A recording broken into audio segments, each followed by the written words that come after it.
சின்ன சின்னமாக உருட்டி இந்த பாலில் தேங்காய் பால் ப்ளஸ்ஸு பசும்பாலில் போட்டு எடுத்து செஞ்சு சாப்பிட்றது இது பால் பணியாரம்.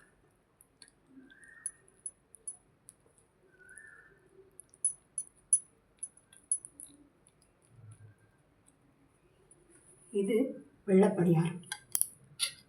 அது இனிப்பு கலந்ததுனால இது தேங்காய் சட்னி, இந்த கார சட்னி இதுக்கு தொட்டுக்கணும்.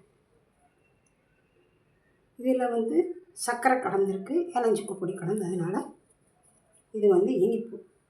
இது பால் பணியாரம், அது வெள்ளை பணியாரம். இது பால் பணியாரம். இது காரத்தில் தொட்டு சாப்பிடலாம். அந்த மாதிரி இது இனிப்பு கலந்ததுனால அதை அப்படியே எடுத்து வச்சு சாப்பிடலாம்.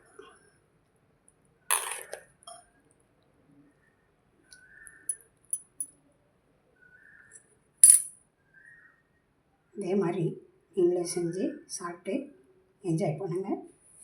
வாழ்க வளமுடன், வாழ்க நலமுடன். நன்றி.